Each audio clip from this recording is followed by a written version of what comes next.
আওয়ামী লীগ কোনো রাজনৈতিক দল নয়, এটা হচ্ছে ভারতীয় আধিপত্যবাদের এক্সটেনশন। আওয়ামী লীগের নাম, আওয়ামী লীগের মার্কা এবং আওয়ামী লীগের আদর্শ এই বাংলাদেশের রাজনীতি করার অধিকার হারিয়েছে।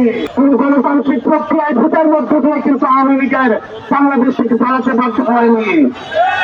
আওয়ামী লীগ চালাতে বাধ্য হয়েছে গণঅভ্যুত্থানের মধ্য দিয়ে।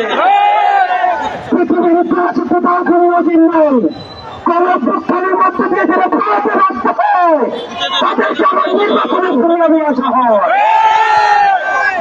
সুতরাং আওয়ামী লীগের প্রথম হচ্ছে 5ই আগস্ট। 5ই আগস্ট চূড়ান্ত সিদ্ধান্ত হয়ে গিয়েছে আওয়ামী লীগের নাম, আওয়ামী লীগের মার্কা এবং আওয়ামী লীগের আদর্শ এই বাংলাদেশের রাজনীতি করার অধিকার হারিয়েছে।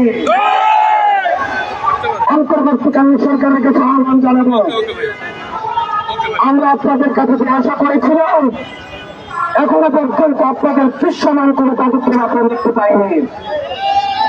আমরা কোন নির্বাহী আদেশের মধ্য দিয়ে আওয়ামী লীগ নিষিদ্ধ চাই না, কারণ আওয়ামী লীগ দ্রুত অপরাধ করেছে, যে গণহত্যা চালিয়েছে, যে গণতান্ত্রিক রাষ্ট্রকে বিরুদ্ধ করেছে, খুন হত্যার বিরুদ্ধে রাজনীতি চালু করেছে।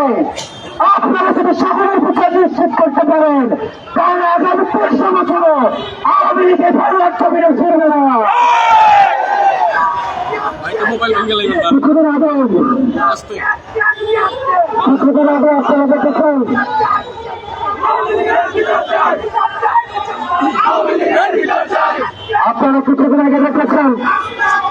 কষ্ট ফেরাও কষ্ট যদি একসাথে করা হয় তাহলে একটা হাসিনা হবে না। হাসিনা কষ্ট ফেরানোর থেকে ভয়ঙ্কর, থেকে ভয়ঙ্কর। এই বাংলার মাটিতে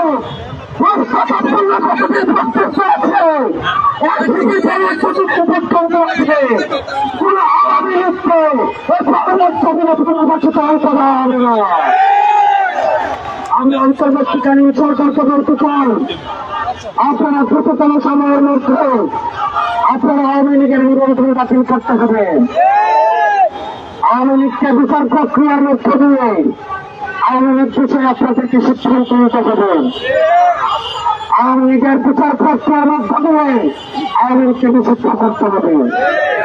আমরা আবার বলতে চাই, আওয়ামী লীগ হচ্ছে আওয়ামী লীগ হচ্ছে ইনফ্লুয়েন্সের শক্তি, ইনফ্লুয়েন্সের শক্তি।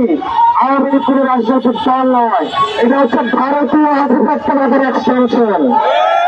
আমাদের অবস্থান সেনাবাহিনীর বিরুদ্ধে নয়, বরং সেনাবাহিনীর প্রতিও আমাদের দেশে তাদেরকে অপব্যবহার করে কোনো ষড়যন্ত্র যদি করতে চায় আমাদের সংসদের বিরুদ্ধে